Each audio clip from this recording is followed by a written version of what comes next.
Que a paz de Jesus continue nos nossos corações. No dia 10 de março de 1979, morreu ou desencarnou no estado de São Paulo, na cidade de São Paulo, o jornalista, escritor, palestrante, novelista, Herculano Pires. Herculano Pires foi um dos maiores divulgadores da doutrina espírita do Brasil. Deixou mais de 80 livros, poemas, artigos para jornais e novelas.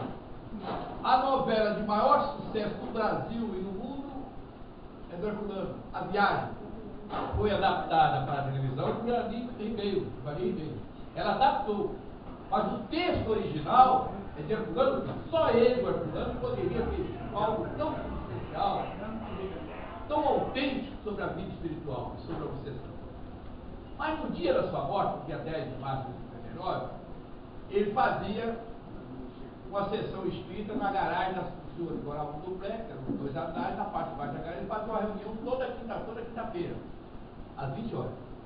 Era uma reunião de experimentações, em que ele mais 4 companheiros, eram 5, liam livros e depois, uma parte teórica, e depois comentavam. Uma parte prática, tinha uma parte de mediunidade. 2 companheiros eram médicos, se matava a entidade e fazia uma parte prática, em que as entidades espirituais falavam sobre os livros, sobre aquilo que foi ventilado.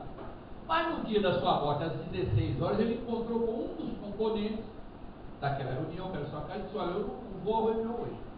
Estou com uma perda no coração, não estou bem, eu tenho que ir ao médico. E o companheiro: não há problema, a gente dá para de trabalho.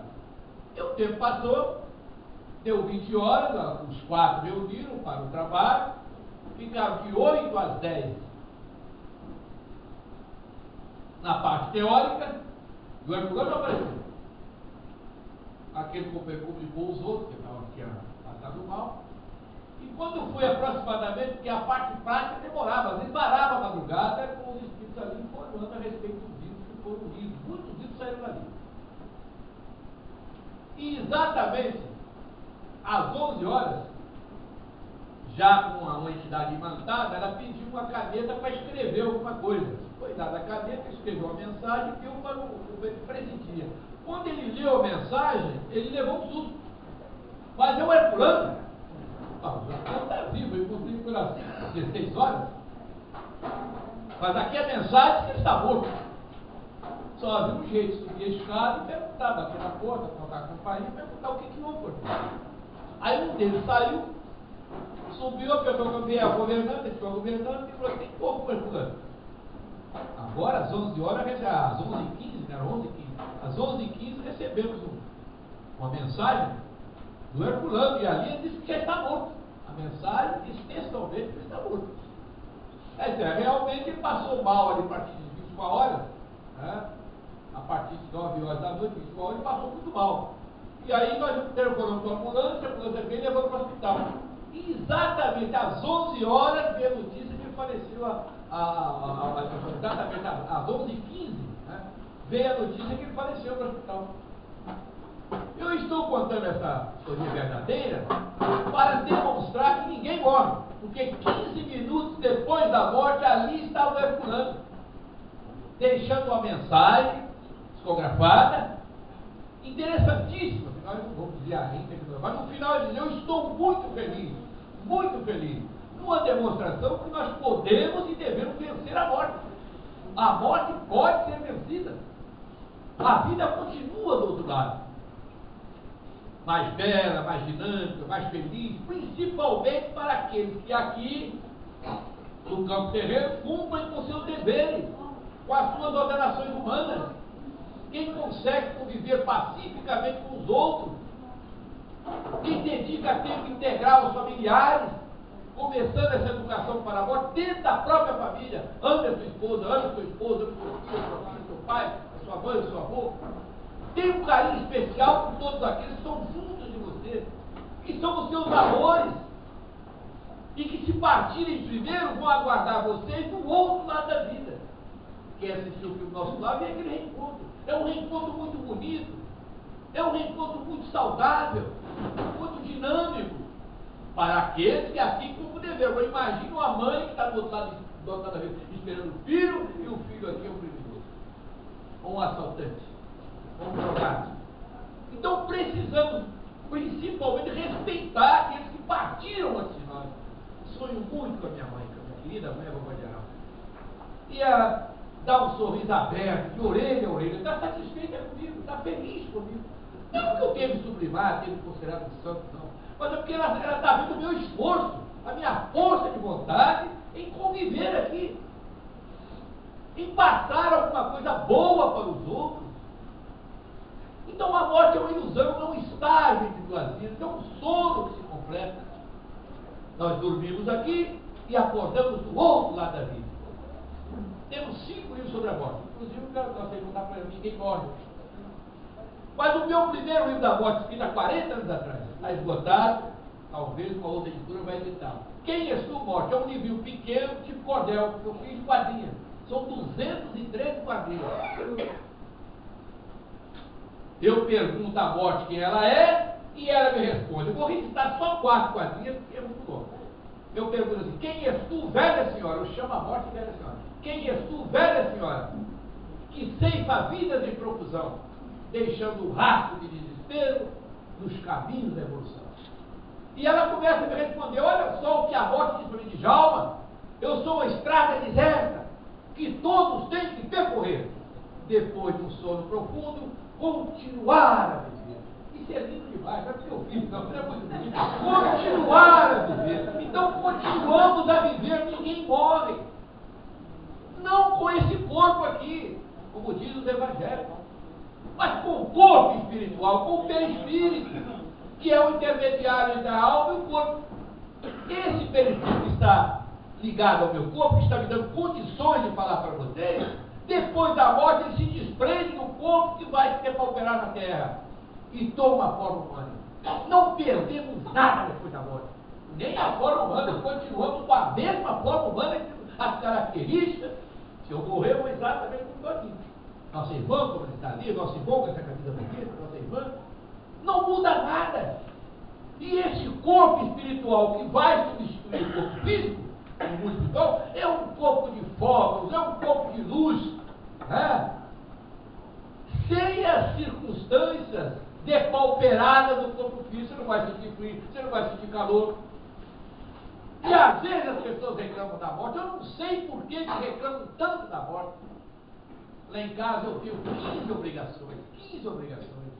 Luz, água, telefone, antena, PVA, IPTU, 15. Depois da morte você não tem mais nada disso. Você não vai pagar mais multa, você não tem mais trânsito. A irmã que veio da Barra, andar na Barra em Jacarepaguá, São Paulo hoje, 140 quilômetros de congestionamento, não aguenta nem 2 quilômetros, lá 140 quilômetros. A morte acaba tudo isso. Você não tem mais congestionamento, você não tem mais frio, não tem mais calor, você não afunda quando se joga no mar. Então não pode ser tão ruim assim. Não pode. Agora, então, quais são os problemas depois da morte? Com a senhora, depois de uma palestra minha na Unidade de Amor, perguntou: Djalma, eu estou preocupada com o seu valor. Estou preocupado com o que eu vou encontrar do outro lado da vida. E eu brinquei que a senhora deve estar preocupada com o que a senhora vai levar. Aí, por quê? Porque Deus, sumamente sábio, misericordioso, bondoso, não vai criar armadilhas do outro lado para ninguém. E eu falei: como, professor? Nós levamos essas armadilhas. Então as armadilhas que os espíritos informam nas sessões de obsessão, que encontram frio, calor, tristeza, barro, tocas, grutas, que são armadilhas que esses companheiros levaram daqui pelos crimes que cometeram. Então quem leva o álcool, quem leva o fumo, quem leva as drogas, quem leva a sexolatria, quem leva o jogo, está levando armadilhas, com certeza, armadilhas terríveis para o outro lado da vida. Quem leva o ódio, o rancor, o ressentimento, a raiva, a mentira, o ciúme, a prepotência, o autoritarismo, a maldade, a crueldade, a perversidade, está levando armadilhas. Armadilhas terríveis para os próprios autores. Então, na realidade, o mundo espiritual é neutro, é democrático. Não tem nada de ruim, não. O que está de ruim lá só pode ser bom. A morte também, por sua vez, é democrática, é social, é neutra. Ela não busca ninguém. Existe uma ideia errônea: leva os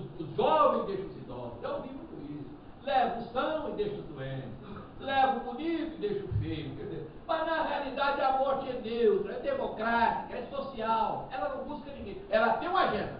Se você estiver nessa agenda, aí não tem. E somos nós que agendamos. Antes de vir para cá, nós colocamos o nome no livrinho dela ali, damos uma procuração para nos buscar em tal dia, tal hora, tal. E aí ela vem e nos leva. Seguindo o nosso livre-arbítrio. O nosso livre-arbítrio funciona aqui e funciona do outro lado. Não somos obrigados a nada. Somos todos aqui reunidos. Termina essa palestra aqui. Até antes de terminar, se alguém quiser ir embora, quem vai dizer que não? Depois que saiu daqui, cada um vai para o lado, faz aqui o que quer.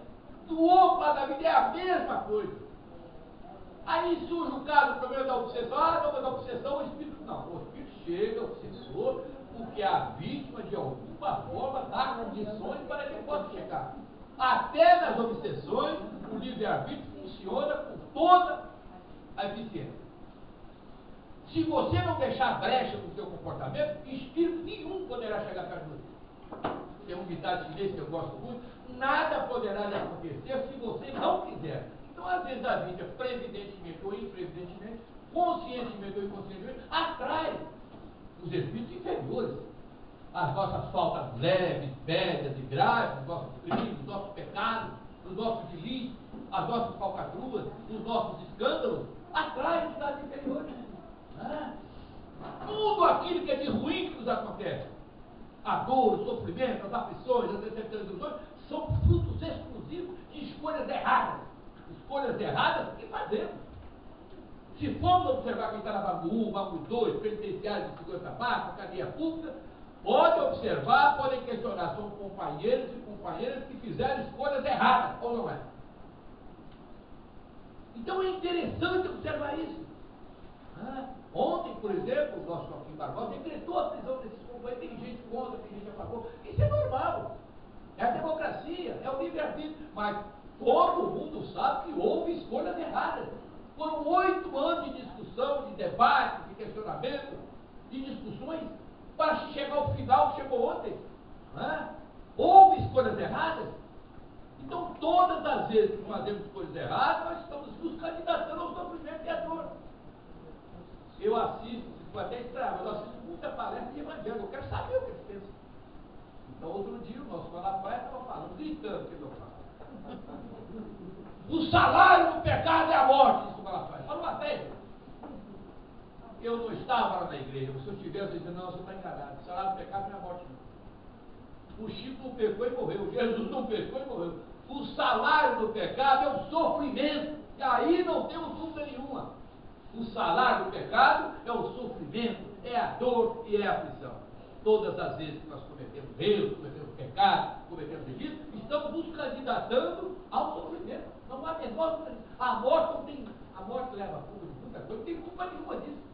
A morte leva feio, leva bonito, leva ação, leva doente, leva companheiro doutorado, mestrado, e leva o analfabeto também. Ela para uma foice, ela passa a foice direto. E quando chega o dia da morte, não temos saída.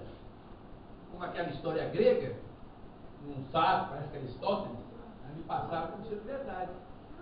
Ele tinha muitas fábricas naquela época, muitas oficinas, tinha muitos empregados. E os empregados, quase todo era de Atenas, na capital da Grécia. Ele só tinha um empregado na cidade de Esparta, que é a cidade dos portões, de educação. E esse empregado tinha 2 metros de altura, muito forte, era encarregado de transportar alimentos, um saco, você aqui na cabeça, os ombros. Mas ele tinha um medo da morte danada. O sábio dava instruções na hora do almoço, do intervalo, sobre espiritualidade, e falava sobre a morte. Por falar sobre isso, caía fora. E ele era o encarregado de comprar os alimentos ali para o Aristóteles. Uma certa tarde, ele recebeu um dinheiro para comprar alimento, foi lá no armazém e voltou sem comprar nada. Não sabe para você, não comprou nada, você trouxe o dinheiro, não comprei, porque a morte estava lá na porta do armazém me aguardando. E aí explicou, ela estava sentada numa cadeira de balanço, toda de preto, meia preta, roupa preta, vestido preto, a touca preta, o nariz comprido, corcunda, e com a foice enorme nas costas. Igualzinho a igreja católica, já tem uma fotografia do vídeo da igreja, não sei onde tiraram tanta criatividade, pelo amor de Deus. Aonde tiraram isso? É uma brincadeira. Você vai de diabo, figura da outra, é uma brincadeira. Você vai imaginar mesmo se existisse esse diabo aqui? Já temos os assaltantes, né? eu fui assaltado um mês atrás. Imagine se você ainda tivesse essa figura e você não vê. Se você já tem medo daquilo que vê, imagine daquilo que você não vê, pelo amor de Deus. Peguei um outro também falando com isso, o diabo não deixa sua mulher voltar. Ela saiu de casa, se afastou da sua casa, largou você, porque o diabo mandou. E eu estava sentado pensando, não foi o diabo, não. Ela foi embora porque apanhava, se voltar para ele de novo. Foi porque você é ruim demais, você é perverso, você é cruel, você maltrata a sua esposa, você humilha a sua esposa, é por isso que ela foi embora. Não foi o diabo, não. Aí depois, você também foi mandado embora do emprego, porque o diabo também não é o diabo, não. O cara chega atrasado, trabalha mal, aí é mandado embora com o diabo. Então encontramos desculpas para tudo nessa entidade. O diabo é igual cabeça de bacalhau. Todo mundo sabe que existe, mas ninguém nunca viu. Procura a cabeça de bacalhau, você não vai. Então, esse, como ele falou com o sábado, o sábado falou com o senhor, então é o seguinte, a morte estava lá me esperando, eu vou embora, não quero mais ficar aqui nessa parte. O senhor faz as minhas contas, eu vou voltar para essa Esparta. Era tardinha. Se eu andar a noite toda, amanhã de manhã, eu estarei na minha cidade, com a minha família, nunca mais volto aqui a Atenas. Isso tudo empregado. O patrão não podia fazer nada, o sábio fez a rotina dele, não tinha linha, pegou a cartochinha e foi embora. Aí o sábio falou, agora eu vou lá ver se a morte está lá no armazém. Eu não acredito nisso. Quando ele foi lá, não é que ela estava lá sentada, balançando, olhando para o horizonte, balançando aquela coisa. E o sábio chegou e foi dando fogo. Mas a senhora, dona Maria, a senhora não podia ter feito isso. A senhora assustou o meu melhor empregado. Ele foi embora para a cidade de Esparta, saiu já agora, vai chegar na cidade de Esparta amanhã de manhã, diz que nunca mais volta aqui, aonde só se encontra. Mas que é isso? Eu não assusto ninguém. Eu não vim aqui por causa dele. Eu estou aqui por causa de uma outra pessoa. Agora, eu tenho um encontro amanhã de manhã lá na cidade de Esparta. Eu nem sei se ele vai, Gustavo, ele já foi. Então, nós vamos ao encontro da morte, somos nós. Então, esse companheiro fugiu para Esparta e lá ele encontrou a morte. O humorista Bussuta, aqui daquele programa, saiu daqui para morrer na Copa lá, foi morrer lá na França. A Leila Diniz foi morrer quase no Japão, então ele sai daqui para morrer em locais estranhos. Isso é normal isso. Né? Aquela que morreu no Batobucho nunca tinha entrado na água, tinha medo da água. E, no entanto, aceitou aquele convite gratuito para fazer aquele cruzeirozinho durante o ano novo e morreu. Né? Depois ela dá uma entrevista, como já como desencarnada, lá na casa do Chico, e diz o seguinte, olha, eu fui um dos marinheiros daquela época antiga, que mandava as pessoas caminhar na prancha. Caminhar na prancha significa obrigava, tomava o navio e obrigava a população que estava rendida a se jogar no mar. Se não jogava, tinha uma espada nas costas, ficava de espada. Se não jogava, era comida do tubarão. Então ela participei e voltou numa reencarnação para resgatar na água aquele mal que ela havia cometido na água há séculos atrás. Então a morte para nós precisa ser um motivo de reflexão. Não podemos chegar à hora da morte endividados com a vida física. Né? Não podemos chegar a esse momento sublime das nossas vidas, que é o momento da morte, comprometidos com o mal. É essa a parte importante, é a educação para morrer. Precisamos nos educar para morrer. Uns têm medo, outros não acreditam. Como aquele caso daquele companheiro, com dois rapazes, cresceram juntos, estudaram juntos, primário, ginásio, científico, e eles estão no espírito. E começou a tentar, já que jogavam bola juntos, os dois jogaram ponto esquerdo, o outro era lateral, um serviu o outro, e ele começou a querer convencer o outro, né, que não era espírita, e que ele ia deixar para que ele vivia algum dia, para abandonar a brama, para abandonar a farra. Ele disse, não, não tem nada, vou continuar assim, a morte morreu, acabou. Eu que aprendi pela doutrina católica, morreu, não acabou, a vida continua. Precisamos preparar para outra vida. De tanto ele insistir com o outro, falou, só acredito se ele fizer um pacto. Quem morrer primeiro, volta para dizer se a vida não está. Então aquele que era espírita convidou com outro amigo dele, fizeram esse trato. E os anos passaram, 10 anos, aí o que era espírita veio a falecer, morreu. Ele foi, tempo chorou, aquele negócio, ele não tinha se casado, agora sozinho no quarto.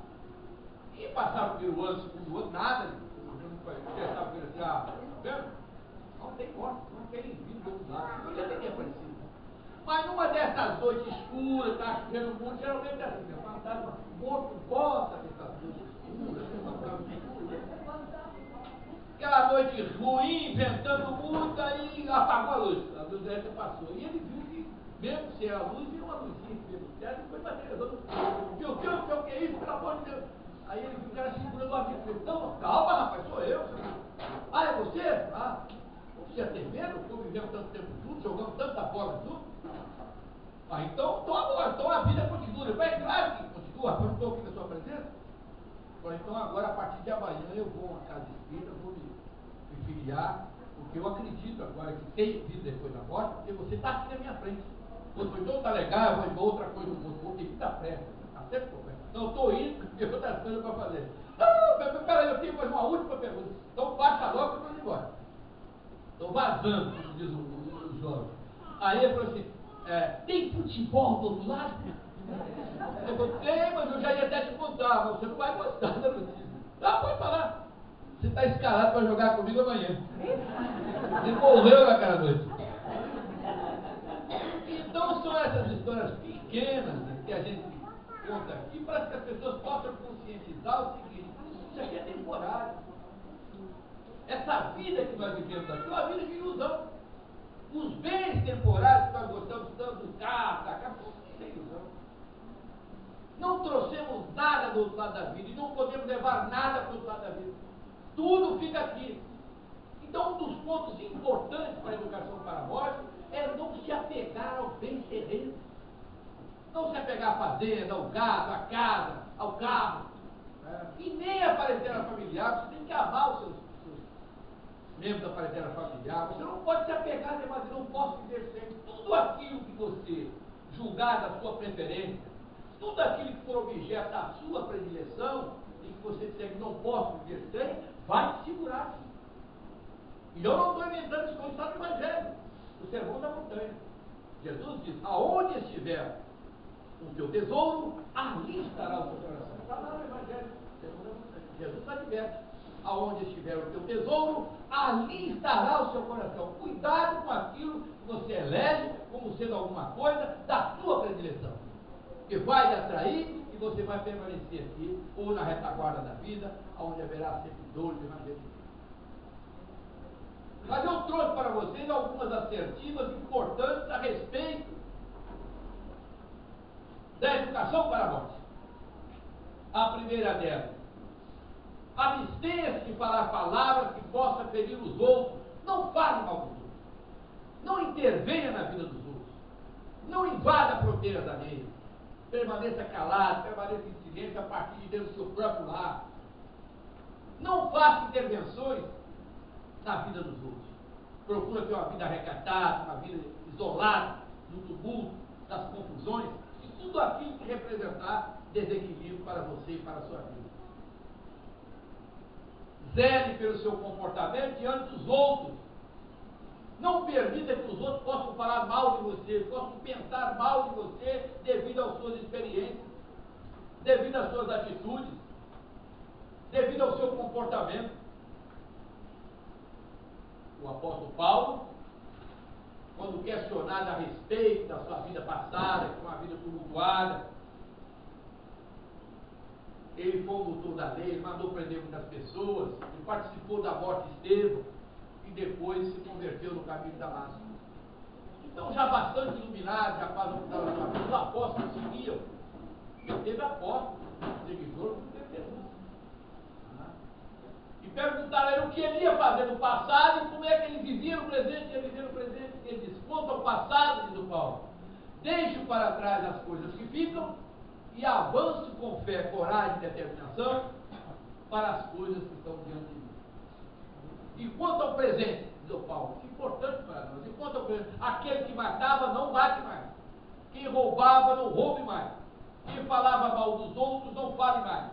Quem brigava não brigue mais. Mas antes, proceda de tal forma, com tal transparência, com tal seriedade, que até os seus inimigos vão se sentir envergonhados quando estiverem diante de você. Então precisamos ter um procedimento tão ético, tão social, tão fraterno, que até as pessoas que não gostam de nós, até as pessoas que têm aversões, que têm antipatia por nós, vamos reconhecer o nosso mérito, reconhecer as nossas atitudes, o nosso comportamento.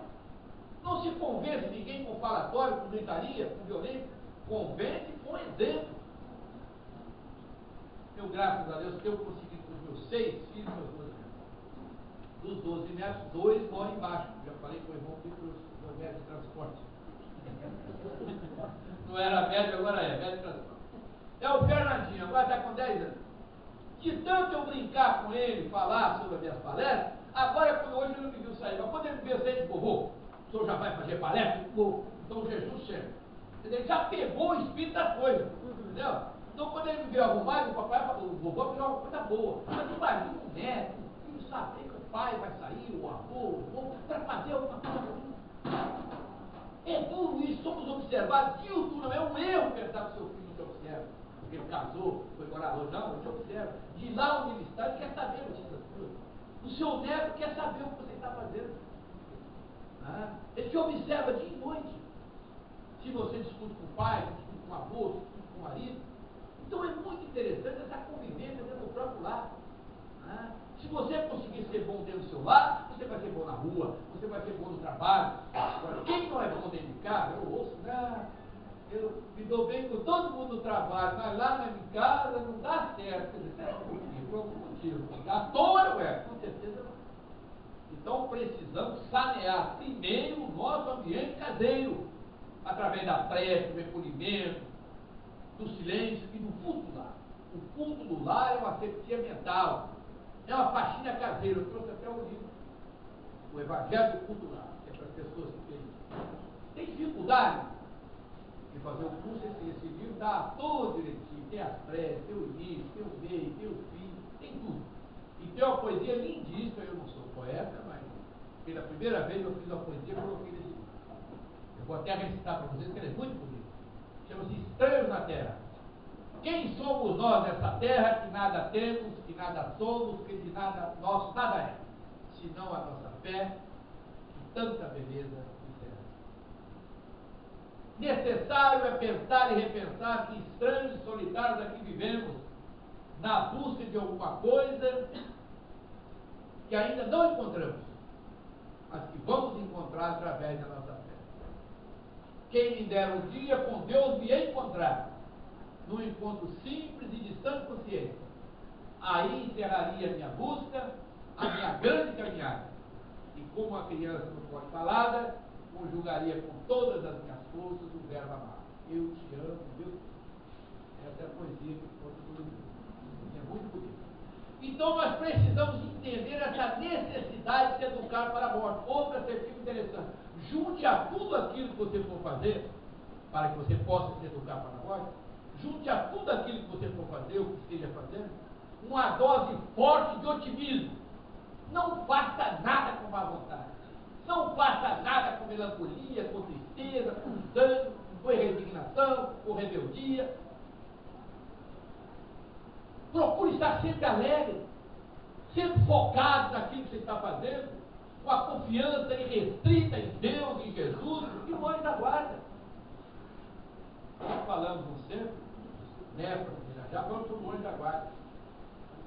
O nosso anjo da guarda precisa também das nossas preces. Ele é um pouco mais avançado que nós, um pouco mais iluminado. Pode ser um membro da parentela familiar, um amigo, pode ser um avô, pode ser um pai, já está encarnado. Mas que necessita não só das nossas preces, como também do nosso comportamento. Podemos entender a tristeza de um anjo da guarda que esteja um lado do companheiro e está matando o outro, está assaltando, está roubando, está cometendo algum ato ilícito. Como deve sofrer o anjo da guarda dos criminosos, dos malfeitores, daqueles que estão no pecado, que estão no erro, que estão no ilícito. Então o nosso anjo da guarda é um grande amigo, e precisamos alimentar esse grande amigo com coisas boas, com propostas boas, com ideais superiores.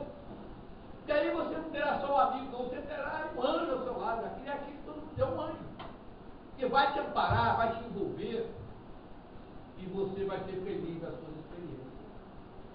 Fora disso, não temos nada. Não podemos falar diretamente a Deus, é uma questão de cascata. Por isso é que tem o Bezerra, tem o Chico, tem o Emanuel, que é grande hoje. São intermediários entre Deus e os homens. E nós precisamos utilizar esses intermediários que estão mais perto de nós para conseguirmos aquilo que queremos, que é a nossa paz, a nossa alegria e a nossa felicidade. Impõe a você mesmo um regime duro de abstenções. Não vou fazer isso, não quero fazer isso. Porque cria-se uma ideia errônea de que a chamada tentação é externa, não, sensual. Não, eu seduzi porque a carne é fraca. Fulano é pedófilo porque a carne é fraca. Aliás, um ativista essa semana, quem é que pegou na internet aí? Nada por declarou que a culpa da pedofilia é das crianças. Mano. Pelo amor de Deus, o cara é trevoso. É o arcebispo trevoso, pelo amor. Culpar as crianças pela pedofilia, que elas tentam os pais. Uma criança pode tentar um barbanco. Entendeu? Eu descobri por mim mesmo, as tentações são internas, não são externas não. Tem negócio de carne, negócio de patrão, empregado, essa coisa. É você mesmo. É você que é ruim. As tentações partem dentro do nosso coração. É alguma coisa que não resolvemos ainda. Tão sensual, ainda não resolvemos. Melhorou e tal, mas não resolveu. Ele pode até botar no papel, eu não sou mais sensual, e assinar embaixo. Ele passa a ver a ficha e nós. Porque não resolveu ainda. Não resolvemos ainda. Aquele que gosta de se apoderar do que dos outros, aquele que inveja as coisas dos outros, não sou mais invejoso, o cara compra um carro zero, esse que estão saindo agora, eu estou para trocar o meu, vou trocar por um Puma. Aí você coloca na frente da sua casa, o cara que é de frente vai olhar e vai sentir inveja. Pelo amor de Deus, a inveja é algo terrível. O invejoso é ao mesmo tempo despeitado, é ao mesmo tempo mentiroso. Junto à inveja tem uma série de coisas ruins. Tem o egoísmo, tem o orgulho, tem a mentira. O maledicente também é carregado de outros defeitos. O maledicente, quando ele não gosta da pessoa e a pessoa não tem defeito, ele arranja o defeito. Com certeza arranja o defeito. Inventa o defeito. Então o maledicente é também mentiroso, é despeitado, é egoísta, é orgulhoso, é vaidoso. E nós precisamos apartar dessas viciações. Esses vícios mentais são piores do que um vício físico, com certeza. Vamos fazer uma comparação. O pai é um alcoólatra que passou para o lado da vida com o alcoolismo. É ruim, com certeza, é muito ruim o alcoolismo. E o outro passou do outro lado da vida com o ódio. O ódio está 10 vezes pior do que o alcoólatra. Conheci muitos alcoólatras boas, pessoas boas, simplesmente eram viciados mal, mas eram pessoas boas. Que não fazia mal a ninguém. Agora, aquele que tem ódio, não. Quem tem ódio, quem tem rancor, quem tem ressentimento, quem tem raiva, quem tem cólera. Aí não chega ao perdão, não consegue perdoar, não consegue esquecer, não consegue ser feliz e o pior, não consegue fazer o dom. Pessoas com essas viciações prejudicam todos, prejudicam os familiares. Ninguém é feliz onde uma pessoa possa manifestar esses corrosivos mentais, do ódio, do rancor, do ressentimento, da raiva e da cólera. Tem-se uma ideia errônea que depois da morte, ou vai comprar, ou eu vejo, ouço muito, eu estava conversando com o irmão do carro, existe muito novidade. Fulano é alcoólatra, pô, eu devo estar no brau, eu não está no brau coisa nenhuma, o brau não é tão ruim assim. O brau é para espírito que já se arrependeu, está no remorso, está aguardando ser retirado daquelas equipes do André. O alcoólatra não vai para lugar nenhum, vai continuar no botiquim. E não sou eu que digo isso, é Jesus. Aonde estiver o teu tesouro, ali estará o teu coração. Então o alcoólatra vai permanecer no botiquim. O sexólogo vai permanecer na casa de massagem, na prostituição. O jogador inveterado vai ficar no salão de jogos. O viciado em drogas vai ficar na boca de fogo. E agora vem o problema do avarento, que vocês vão achar graça, mas é verdade. O avarento vai para a fila da Caixa Econômica de Madureira.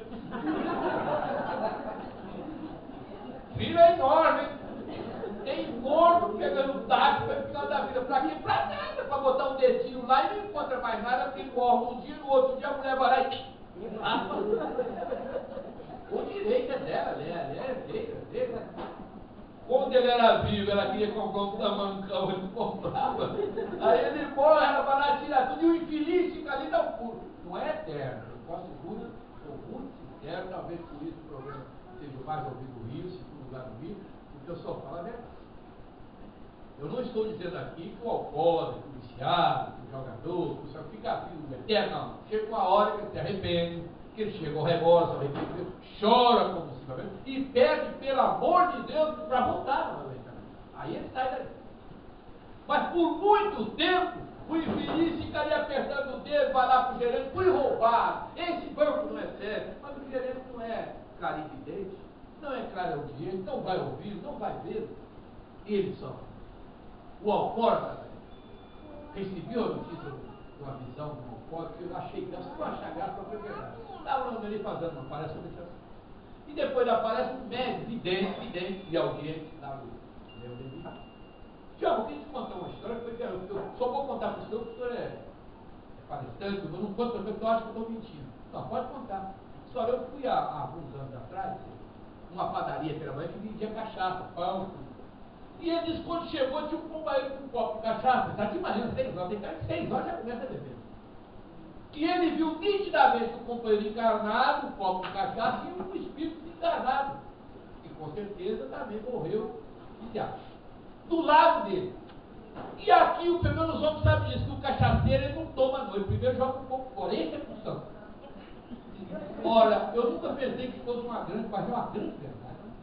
Ele disse que viu na hora que o companheiro jogou esse, mas jogou muito pouco. E ele ouviu o espírito enganado falar, pão duro. Ele não gostou, porque ele jogou muito pouco. Pão duro. Fez uma cara doida e chamou o outro de pão duro, que jogou só um pouquinho, ele queria que jogasse mais. Pode parecer uma brincadeira, mas é uma grande verdade. Alcoólatras atrai alcoólatras. Viciado em drogas atrai viciado em drogas. Então, vivemos num mundo de atrações, de afinidades. Então, se você quer uma vida feliz, viva uma vida feliz. Nos nossos 5 livros da morte, eu coloquei uma única frase que zera tudo. Pode até vender o livro. A morte só é ruim para quem é ruim. Só isso. Já resolve praticamente tudo. A morte só é ruim para quem é ruim. Seja uma pessoa boa, seja uma pessoa ética, seja uma pessoa social. Procure uma conversa pacífica em todos os locais que você estiver. Jesus, no seu Evangelho, logo no início, fala sobre isso. Vós sois o sal da terra. Se esse sal for insípido, se sem gosto, ele não poderá salgar. Jesus compara a nossa palavra, os nossos sentimentos, os nossos ideais, as nossas experiências, ao sal de cozinha. É a substância mais barata da cozinha, o sal. Agora é 780. No entanto, é a mais importante. Eu boto sal até no café com leite, no mingau, para tirar um pouco disso. Então, sal na carne, na salada, no arroz, no feijão. O sal é uma substância que acrescenta nas outras substâncias o que ele tem de melhor. E a mensagem de Jesus é essa. Vós sois o sal da terra. Quer dizer, acrescente nos outros aquilo que você tiver de melhor. E aí você vai receber o que os outros tiverem de melhor. Quando você estuda para fora de você alguma coisa ruim, você vai receber de volta uma coisa ruim. Os nossos pensamentos, os nossos sentimentos funcionam como um bumerangue. Aquela água do rio que joga, vai, percorre e volta. Volta para o centro de origem e ali implode. Então não devemos ter medo da morte. Mas também não devemos precipitá-la. O suicídio é a precipitação da morte. A pessoa quer antecipar. Acha que a morte é o fim de tudo e que acabam todos os problemas. Pelo contrário, aumenta os problemas. O suicida multiplica por 100 os problemas que chegam. E a maior decepção é que ao chegar ao altar da vida, ele descobre que não destruiu nada. Esse corpo que nós utilizamos não é nosso, isso é da natureza. Nós apanhamos por empréstimo na terra, na natureza, e devolvemos. E outro detalhe interessante, não é uma crítica, mas é uma realidade. Precisamos devolver esse corpo exatamente como nós recebemos. Essa semana eu estava vendo o programa à noite, aí passou, estava escrito a tatuagem, vou ver isso, viu? Que coisa horrorosa. Companheiros com o corpo totalmente tatuado. Desde a nuca, tem dos corpos, do braço. Você não enxerga mais nada do corpo. Inclusive, me perdoe, mas inclusive mulheres. Mulheres, então, é terrível. Eu lembro uma peste horrível, terror. E aí bota tudo aquelas jogadoras de basquete, bota tudo preto. Pelo amor de Deus. Verifique uma criança quando nasce, é bonito, deixa o cheiro de bebê gostoso. Que cheiro gostoso, limpinha. Aí o cara vira marmanjo, pinta tudo, suja tudo. É ridículo, assim. Já fui chamado a atenção pelo presidente que eu falei esse programa. Jovem, tem que ter cuidado com isso, porque tem ouvido. Eu não vou parar com isso. Não me peça, não, que eu não aceito. Não aceito essa tal tatuagem, não aceito esse monte de piso que eu adoro. Tudo pendurado até agora. O apóstolo Paulo em suas cartas é duro. Ele diz: eis que temos um altar. O apóstolo Paulo cita o nosso corpo Cristo como sendo um altar, que não pode ser adulterado, não pode ser macerado, não pode ser vilipendiado, não pode ser sujado. Isso é sujeira. Jogadores de futebol também, todo mundo. Aí um joga aqui, um voltou pro Vasco agora, depois está jogando mais nada, está no Vasco. Era bonzinho na lateral direito, mas agora depois que fez aquela pintura toda, parece que tirou a energia, ele não está jogando nada. Eu quando vi, falei, bem feito. Pelo amor de Deus, nossa senhora, é ridículo isso. Eu não gosto que eu falo, muitas coisas que eu falo no programa, eu não gosto, mas eu estava dizendo para o irmão. Outro dia o Jadiel, que é o presidente, falou: Djalma, tem umas considerações aí para falar com você. Fala. Não vou falar que você não obedece mesmo, não, eu sou Ibadeci Gonçalves, solto direto. Porque são coisas que você tem que falar, pelo amor de Deus, a doutrina espírita não é só rezar, só orar, não, só dar o passe, não. Nós temos um problema de ética, temos um problema de convivência pacífica, nós temos que resgatar. Senão as pessoas com um pouquinho você está cheio de companheiros tatuados, com piso, com isso, com aquilo, com saia curta. Não, temos que manter uma certa dignidade do trabalho que nós estamos realizando, sem crítica, sem nada. É muito importante isso. As coisas grandes começam com as coisas pequenas. Jesus diz no seu Evangelho: não se pode servir a dois senhores. É uma pessoa que faz tatuagem, tem dois senhores. Ou uma coisa ou outra. Perguntam muito no programa Respondendo ao Ouvido, que eu participo também. Eu agora sou espírita, mas ainda continuo gostando do candomblé. Eu gosto. O que o senhor acha? Eu só acho que você precisa olhar o Evangelho. Você pode servir a dois senhores.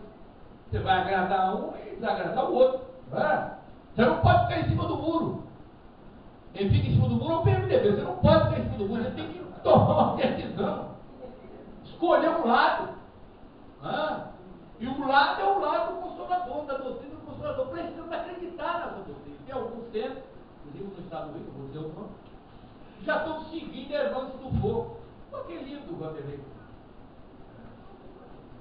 De Oliveira, Hermanos do Fogo foi uma médica de Kardec, uma senhora culta, que encarnou, uma senhora culta da antiga França. Ninguém está tirando mérito dela, não, uma escritura interessante. Mas a distância dela para Kardec é daqui à China, pelo amor de Deus, não tem nada a ver com Kardec. Nada a ver com Kardec. O outro diz que Emmanuel está reencarnado no Estado do Rio, está com 12 anos, não sei onde o cara tirou isso. Então aparece um novidadeiro da doutrina, precisamos acabar com essas novidades e centrar a nossa posição dentro da doutrina, dentro da caridade, das curas, dos passos, da água magnética, das palestras, e acabar com essas especulações que o Chico foi Kardec, que o Emmanuel está reencarnado. O André Luiz vai vir com uma série de anjos, varreu, seria uma maravilha. Na perto de casa, o povo do juramento tem um partido que está tomando pirulito de criança. Seria uma beleza se tirar todo mundo ali. E eu, inclusive, fui assaltado. Mas isso não funciona. Cada um de nós precisa preparar o seu próprio destino. Você é o único responsável pelo seu destino. Você é o caçador de você mesmo. O milagre é você. Não espere milagre dos outros, milagre externo. Você é o seu milagre. Se você quer realizar um milagre por você, realize. Através da prece, do silêncio, do recolhimento, do culto lá, da concentração, da leitura instrutiva, do comparecimento às casas espíritas, da caridade, da visita aos hospitais. Isso é uma série de atividades que nós podemos nos aprimorar, podemos nos iluminar, mas não vamos aguardar gratuidade, vamos aguardar automatismo e aguardar milagres. Eu brinco, mas é verdade. Quem entra numa igreja, ou entra no centro espírita, devendo 5 mil reais, sai devendo 5 mil reais. A menos que alguém tenha dinheiro. Então não há milagre. Né? Não há gratuidade. O que existe é o esforço de cada um. Cada um de per si precisa se esforçar. Precisa, como diz o Paulo, levanta tu que dorme. Está lá na carta de Paulo. Ele diz, levanta tu que dorme. E o Cristo te iluminará. Saia dessa inércia, dessa preguiça, dessa melancolia, desse desânimo e parta para o trabalho. Começando dentro do seu próprio lar. Às vezes eu falo aqui as coisas em outro lugar, as pessoas não acreditam, mas é verdade. Durante alguns anos eu discutia com a minha esposa que ela deixava a louça para lavar no outro dia. Eu nunca gostei disso. Ela continua deixando a pia cheia. Só que agora eu vou lá, lavo tudinho. Não enxugo, enxugar de lá fora. Não é só os outros, não enxugo. Eu lavo, mas enxugo. Bota para escorrer. Acabou o problema. Fazia um café fortíssimo quando casou comigo. O pior vai ter. Eu não vou, agora o café é mais fraco. Hoje eu botei água no português. Durante alguns anos a gente tinha umas rixas, e agora não, ela continua fazendo café forte, eu esquento água, boto o café, fica no corpo, ninguém briga mais. Ou às vezes ela estava vendo as novelas, há meia muitos anos atrás. Eu chegava, vai fazer um café, não, não fazer não, só depois da novela. Aí começava a discussão. Agora ela está vendo novela, eu estou voltado a tomar café, eu vou lá, faço o café, tomo o café, levo a xícara para ela e bebo um beijo. Você sai do lucro. O meu problema agora é sair do lucro. Eu tenho que ganhar alguma coisa e não perder, porque você perde. Então esse outro detalhe interessante para jogar para agora. Renúncia. A renúncia é algo maravilhoso. Mas não é renúncia grande, não. Comece renunciando com coisas pequenas. Uma companheira me escreveu a semana passada um e-mail. Senhor Djalma, eu disse, pai que tem medo. Estou tomando conta da minha mãe, isso é real. Estou tomando conta da minha mãe que está em cima de uma cama, com câncer terminal. Mas ela é agressiva, é maldosa, ela me xinga, ela me dá tapa. E eu amo muito a minha mãe. O que é que eu faço? Eu não aguento mais. E eu respondi para ela por e-mail: multiplique o seu amor por 50. Ame mais ainda. Se ela gosta de uma sopinha de macarrão, faça sopinha de macarrão para ela. Se ela gosta de um café, faça o café e leva para ela. Passado 3 dias, não levou quase 30 vezes. Outra vez. Senhor Djalma, ela está melhorando muito. E eu pensei, não, você que está melhorando ela. Porque ela continua mesmo, porque ela já está revoltada, está resignada, está na terceira idade, com uma doença terminal. Precisamos analisar tudo isso. Então alguém tem que ceder. A pior coisa é quando as duas partes, e uma das duas quer. Aí o negócio é batida de frente. A batida de frente. Então não vamos bater de frente com ninguém, vamos chegar a um acordo. Vamos perdoar. E vamos esquecer, porque a maioria das pessoas perdoam e não esquecem. E quem parte para o outro lado da vida, através da morte, e não consegue esquecer, dificilmente perdoa. Existem alguns tipos de perdão que são ridículos. Vou perdoar porque a mãe de fulano é muito boa, vou perdoar porque é a mãe dele. O outro, vou perdoar, mas nunca mais quero ver a cara dele. E o outro, vou perdoar porque não puseram a esquerda, não vale nada. Escolhemos. Isso não é perdão, não é perdão. Temos que retirar o mal do nosso coração, da nossa mente, do nosso cérebro. Precisamos agir com serenidade, com ética. Por isso Jesus nos perdoa não 7, mas 70 vezes 7. Por quê? Determinado e restrito. Precisamos entender isso. E finalmente eu queria dizer para vocês que eu estou com 78 anos e devo partir a qualquer momento. A minha batata já está assando. Mas a de vocês também está, porque a morte é para todo mundo. Muitos de vocês aqui vão desencarnar antes de mim e vão me aguardar no outro lado. Parece que eu já estou vendo o meu desencarne. Já sonhei com o meu desencarne. Tem uma grande multidão me aguardando.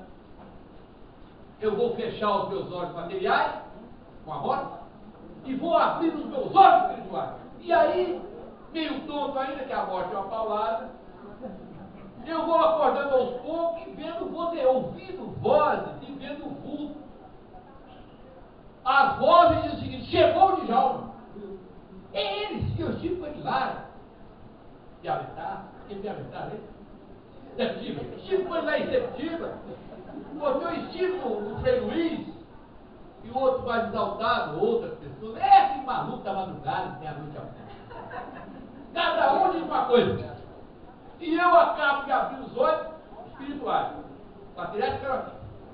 E vejo aquela multidão ansiosa pela minha presença. E eu aí peço que faça silêncio, porque é um burburinho. Quando todo mundo fizer silêncio, eu vou estufar o peito e dizer: aí galera, cheguei. Esse cara sou eu.